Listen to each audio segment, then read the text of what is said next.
Hey guys, welcome to my YouTube channel English info में आपका बेहतरीन स्वागत है। जैसा कि आपने पिछले वीडियो में पढ़ा था कि इंग्लिश क्या होता है और इंग्लिश से कहानी शुरू की गई थी और सेंटेंस तक जाके ख़त्म कर दी गई थी। जी हाँ दोस्त, सेंटेंस में बताया गया था कि सेंटेंस होते क्या हैं और उनके स्ट्रक्चर क्या होते हैं, और सेंटेंस की कुछ छोटी सी डिफिनीसन भी पढ़ने को मिला था, एग्जाम्पल भी बता दिए गए थे। आज दोस्त हम फिर से एक बार उसी के बारे में बात करने वाले हैं, सेंटेंस के बारे में। जी हाँ दोस्त, आज हम सेंटेंस के बारे में ही बात करेंगे, लेकिन सेंटेंस के बारे में हम बात करेंगे पार्ट ऑफ सेंटेंस, कि सेंटेंस के कितने भाग होते हैं। हाँ दोस्त, सेंटेंस के कितने भाग होते हैं, आज क्या पढ़ने वाले हैं दोस्त? Part of sentence, PARTOF, part of sentence. जी हाँ दोस्त, आज हम पढ़ने वाले पार्ट ऑफ सेंटेंस। अगर आप नए हैं तो प्लीज़ मेरे चैनल को सब्सक्राइब कर लीजिएगा, और अगर पिछला वीडियो नहीं देखे हैं तो मैं लिंक डिस्क्रिप्शन में दे दूंगा, वहां से जाके आप लोग देख लीजिएगा। यहाँ दोस्त, हम जो भी आज बात करने वाले हैं पार्ट ऑफ सेंटेंस के बारे में, यानी सेंटेंस के कितने भाग होते हैं। देखिए, सेंटेंस के भाग अलग हैं, सेंटेंस के प्रकार अलग होते हैं, तो उसी तरह से हम पढ़ेंगे आज पहले पार्ट ऑफ सेंटेंस, इसके बाद पढ़ेंगे kind of sentence.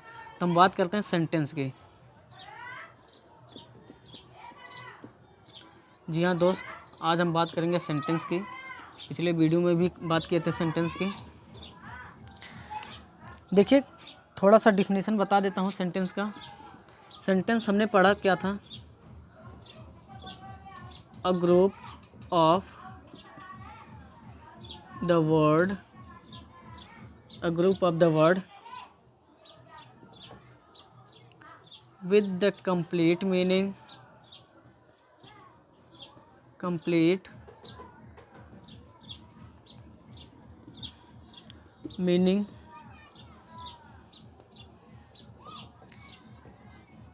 is called sentence,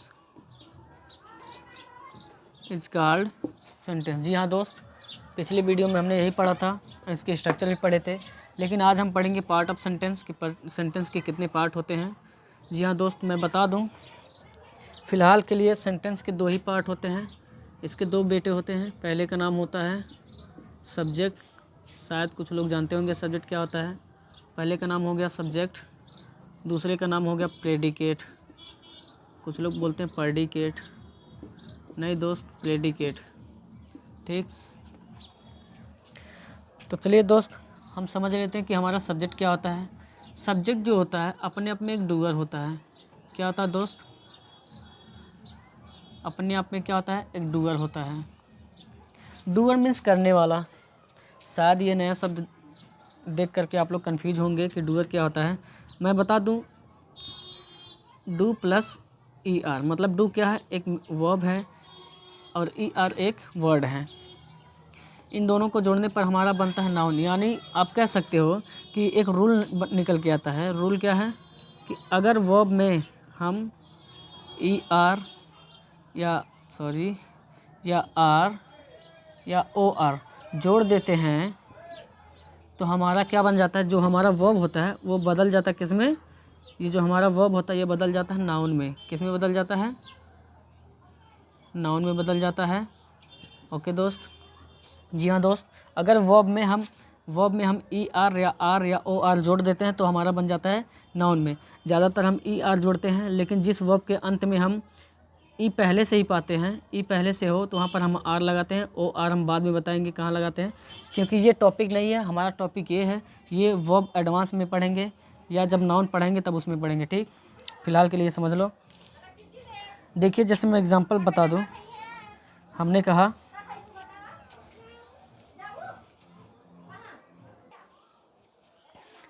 जैसे मैंने एग्जांपल लिया,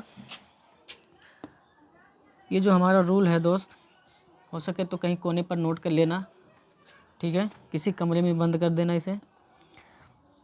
जैसे मैंने कहा TEACH, टीच क्या होता है? टीच मीन्स होता है पढ़ाना, सबको पता है, टीच मीन्स पढ़ाना।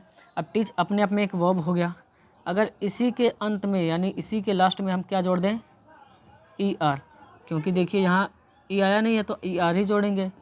ER जोड़ देते हैं, क्या बन जाता है? TEACHER, टोटल बन जाता है टीचर, राइट।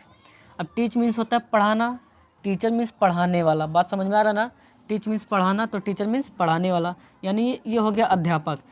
कहाँ पहले ये वर्ब था, टीच वर्ब था, जैसे ही हमने ई आर जोड़ा टीचर बदल गया। अब वर्ब से क्या बदल गया, नाउन में बदल गया। बात समझ में आ रहा ना दोस्त, ये नाउन में बदल गया। और मैं एग्जांपल ले लेता हूँ, इसके बाद आगे चलता हूँ।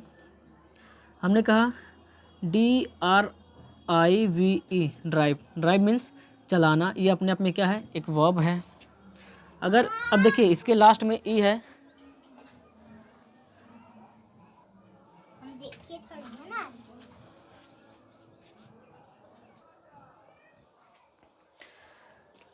तो चलिए दोस्त, जैसे ड्राइव है, अब ये जो ड्राइव है हमने इसके अंत में क्या जोड़ा,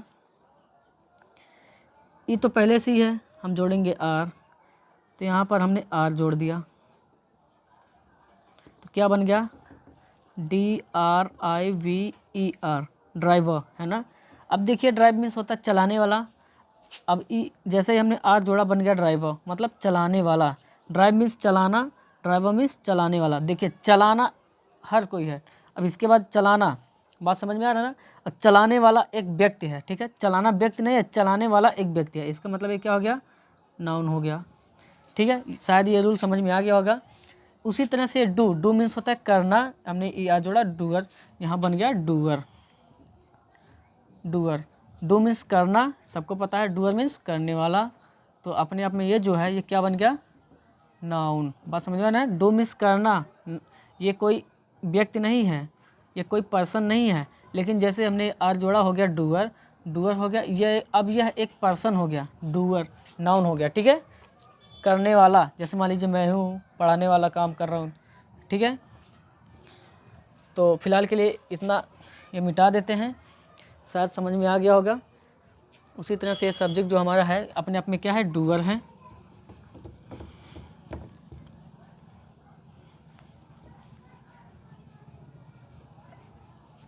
चलिए कहानी लेकर चलते हैं आगे। बात करते हैं हम प्रेडिकेट की। प्रेडिकेट क्या होता है, प्रेडिकेट जो होता है ये होता है spoken about, spoken about the doer, spoken about the doer या सब्जेक्ट। क्यों, जब डूअर अपने आप में सब्जेक्ट ही है तो सब्जेक्ट भी लिख सकते हो, कोई गलती नहीं है, ठीक। बात समझ में आ रहा है ना दोस्त, चलिए अच्छी बात है। स्पोकन अबाउट,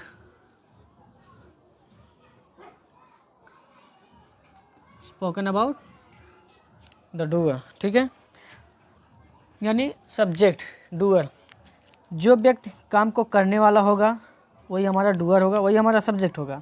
और उसके बारे में, उस सब्जेक्ट यानी कर्ता के बारे में जो बातें कही जाएंगी, बताई जाएंगी, वो क्या होंगे, प्रेडिकेट होंगे। फिलहाल के लिए हम 2-4 एग्जांपल ले लेते हैं, एग्जांपल के हिसाब से समझते हैं। चलिए एग्जांपल कहता है Ram is coming from Delhi. अब देखिए कहा गया कि Ram is coming from Delhi, Ram Delhi से आ रहा है, ठीक है, हम भी मानते हैं दिल्ली से आ रहा है, लेकिन कौन आ रहा है, राम आ रहा है, यानी आने का काम कौन कर रहा है, राम। आप लोग बताओगे तुरंत राम, तो ये जो राम है आने का काम राम ही तो कर रहा है ना, तो अपने आप में क्या हुआ, एक डूअर हुआ, क्योंकि भाई काम कर रहा है ना आने का, तो अपने आप में क्या हुआ, डूअर हुआ। तो डूअर हुआ तो इसका मतलब ये सब्जेक्ट ही है। बात समझ में आ रहा है ना, सब्जेक्ट, ओके। अब राम के बारे में बातें क्या बताई जा रही हैं, क्या बातें बताई जा रही हैं, बताई जा रही है कि इज़ कमिंग फ्रॉम दिल्ली, मतलब वह दिल्ली से आ रहा है, पता नहीं किस लिए आ रहा है ना, काहे आ रहा है, आप लोग ही जाने काहे आ रहा है, यानी इज़ कमिंग फ्रॉम दिल्ली। ये हमारा जो हो गया प्रेडिकेट हो गया, क्या हो गया, प्रेडिकेट। क्यों, क्योंकि ये जो बातें बताई गई हैं किसके बारे में, राम के बारे में, यानी सब्जेक्ट के बारे में बताई गई हैं, है ना। चलिए और एग्जांपल ले लेते हैं। मैंने कहा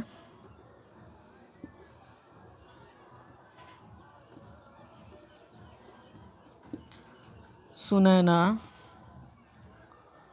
was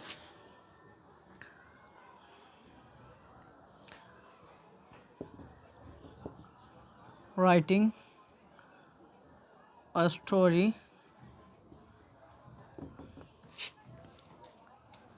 एक लाइन और बढ़ा लो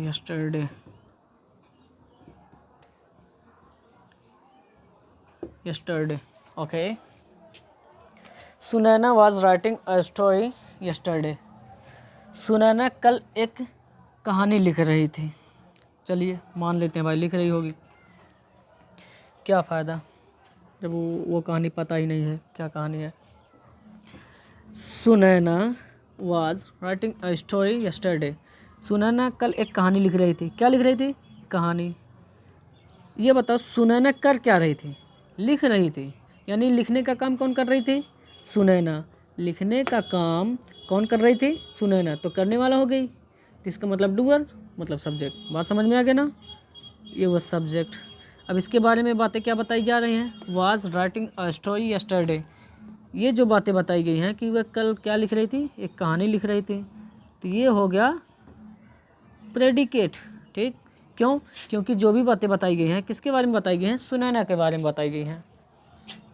चलिए और एग्जांपल ले लेते हैं। मैंने कहा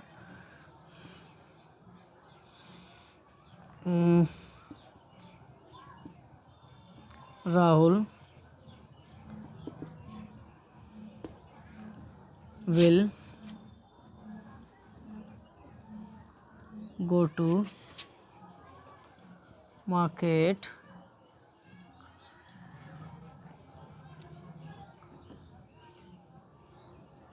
tomorrow। ठीक, Rahul will go to market tomorrow. Rahul कल बाज़ार जाएगा। अब यहाँ जाने का काम कौन करेगा? सबको पता है राहुल करेगा, है ना। हम तो भाई नहीं जाएंगे क्योंकि हम खाली नहीं हैं। ठीक है, मुझे पढ़ाना है बच्चों को। Rahul will go to market tomorrow. कल बाज़ार जाएगा। कौन जाएगा? राहुल जाएगा। जाने का काम कौन करेगा? राहुल ही करेगा। तो राहुल क्या हुआ? डूअर। Doer means subject. इसके बारे में क्या बातें बताई गई हैं? कि कल वह बाज़ार जाएगा, है ना। ये हुआ प्रेडिकेट। बात समझ में आ रहा ना? चलिए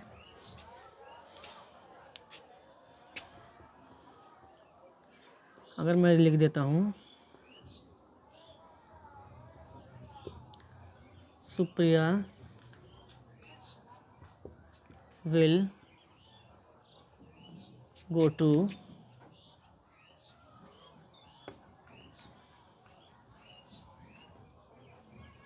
मार्केट विद राहुल। चलिए देखते हैं कहानी क्या है। कह रहा कि Supriya will go to market with Rahul. Supriya बाजार जाएगी किसके साथ? राहुल के साथ। वाह भाई, और कोई नहीं मिला था? हाँ? राहुल ही मिले थे। कौन बाजार जाएगी? सुप्रिया। जाने का काम कौन करेगी? सुप्रिया। तो क्या हो गई? डूअर यानी सब्जेक्ट। इसके बारे में क्या बातें बताई जा रही हैं? कि वह राहुल के साथ बाजार जाएगी, यही बातें बताई गई हैं। तो ये सब के सब क्या हो गए? प्रेडिकेट हो गए। ओके, शायद बच्चों आप लोगों को समझ में आ गया होगा। तो जल्दी से एक बार एक झलक देख लें, झलक दिखला जा वाला। इसके बाद फिर कहानी को लेकर चलते हैं आगे। तो शायद आप एक झलक देख ले होंगे, मन कहते तो 2 झलक देख लीजिए, लेकिन हम मिटा रहे हैं। ठीक है, 2-4 एग्जाम्पल और देख लेते हैं, इसके बाद कहानी को लेकर चलते हैं आगे।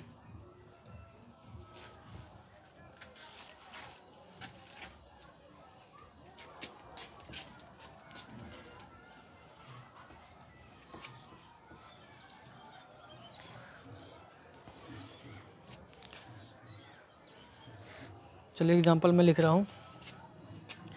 हमने कहा I had reached my school। Okay, अच्छी बात है कि आप अपने स्कूल पहुंच गए, लेकिन ये तो मैं कह रहा हूँ ना कह रहा है I had reached my school, यानी मैं अपने स्कूल पहुंच चुका था या चुकी थी, जो भी हो, चुका था चुकी थी, वो तो आपके ऊपर डिपेंड है, ठीक है। तो यहाँ पर कौन पहुंच चुका था? मैं। पहुंचने का काम कौन किया? मैं। तो ये डूअर हुआ, मतलब सब्जेक्ट। बात समझ में आ रहा है ना? इसके बारे में क्या बातें बताई जा रही हैं? हैड रीच्ड माई स्कूल, कि वह अपने स्कूल पहुंच चुकी थी या पहुंच चुका था, इसका मतलब प्रेडिकेट है ना पागलों, प्रेडिकेट। चलो कहानी को थोड़ा सा और आगे ले चलते हैं। कहानी कहता है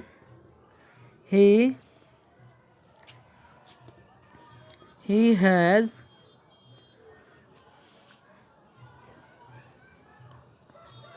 LEARNT learned his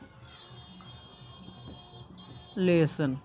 चलिए, he has learned his lesson, उसने अपना पाठ याद कर लिया है। उसने अपना पाठ याद कर लिया। किसने? उसने या वह, ठीक है। तो याद करने का काम कौन किया? ही। किसने? ही ने किया। तो ये डूअर हो गया, मतलब सब्जेक्ट। इसके बारे में क्या बातें बताई जा रही हैं? कि अपना पाठ याद कर लिया, यानी हैज़ लर्नड हिज लेसन। क्या हो गया? प्रेडिकेट। क्यों दोस्तों? क्योंकि जो भी बातें बताई गई हैं किसके बारे में बताई गई हैं? सब्जेक्ट के बारे में, ठीक। कहानी को थोड़ा सा और आगे ले चलते हैं। हमने कहा they are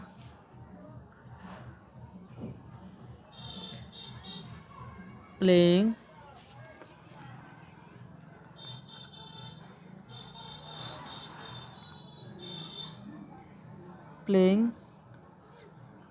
the match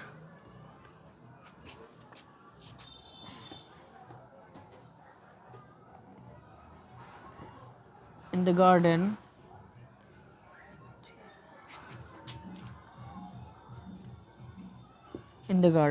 okay, they are playing the match in the garden। वे लोग क्या खेल रहे हैं? मैच खेल रहे हैं। कहाँ पे? बागीचे में, ठीक है। तो खेलने का काम कौन कर रहा है? वे लोग, है ना। तो काम कर रहे हैं, इसका मतलब डूअर। तो डूअर मतलब सब्जेक्ट, पता ही है सबको। इनके बारे में क्या बताया गया है? इन लोगों के बारे में कहा गया है कि are playing the match in the garden, कि बागीचे में क्या कर रहे हैं? बागीचे में घूम रहे हैं ना? नहीं, मैच कर रहे हैं। इसका मतलब ये क्या हो गया? प्रेडिकेट। शायद आप लोगों को बेहतरीन तरीके से समझ में आ गया होगा। मैं और कहता हूँ, मैंने कहा कि यू आर